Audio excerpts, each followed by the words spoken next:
தெய்வ அருளால் நலம் கண்ட தீயோர். ஓர் அரசனுக்கு 3 முலைகளோடு ஒரு பெண் பிறந்தாள். இது புதுமையாக இருக்கவே அவன் சோதிடனை அழைத்து, இதற்கு என்ன செய்வது என்று கேட்டான். அதற்கு அந்தச் சோதிடன், இது நன்றாக ஆராய்ந்த பிறகே சொல்ல வேண்டும் என்று சொல்லிவிட்டான். அதன்படி அவன் அந்த பெண்ணின் சாதகத்தை ஆராய்ந்து, அரசே, தங்கள் மகள் தங்கள் எதிரில் வரக்கூடாது.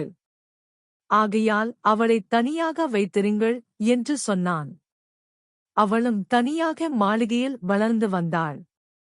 அரசன் பார்க்காமலே பருவ வயதை அடைந்தாள். அவள் பருவமடைந்ததைக் கேள்விப்பட்ட அரசன் அவளை யாருக்காவது திருமணம் செய்து கொடுக்க எண்ணினான். அவளைத் திருமணம் செய்து கொள்பவர்களுக்கு அளவில்லாத செல்வம் கொடுப்பதாக அவன் அறிவித்தான். இதைக் கேள்விப்பட்ட ஒரு குருடன், கோணன் ஒருவன் மேல் ஏறி உட்கார்ந்து கொண்டு அரசனைப் பார்க்க வந்தான்.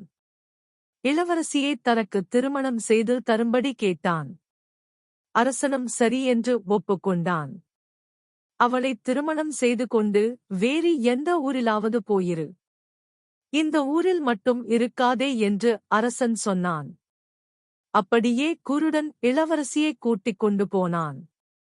இளவரசியும் குருடனும் கோணனும் மற்றொரு நாட்டிற்கு போய்ச் சேர்ந்தார்கள். இளவரசிக்கு குருடன் மேல் அன்பில்லை, கோணன் மேல்தான் ஆசையாய் இருந்தது.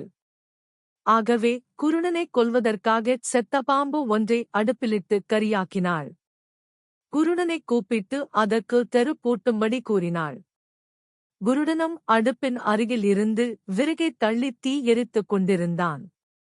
அப்போது வெந்து கொண்டிருந்த பாம்பின் ஆவி அவன் கண்களைத் தாக்கியது. அதனால் ஒளி இழந்த அவன் கண்கள் தெளிவாகத் தெரிந்தன. தூரத்தில் கோணனுடன் கூடி இளவரசி குலாவுவதை அவன் தன் 2 கண்களாலும் பார்த்தான். அதனால் ஆத்திரம் கொண்டு அந்தக் கோணனைப் போய்ப் பிடித்து இழுத்துக் கொண்டு வந்து அப்படியே கைகளால் சுழற்றி இளவரசியின் மேல் எறிந்தான். அதனால் இளவரசியின் நடுமுலை மறைந்தது.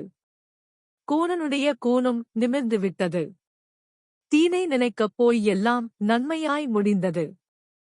தெய்வத்தின் அருள் இருந்தால் எல்லாம் நன்மையாக முடியும்.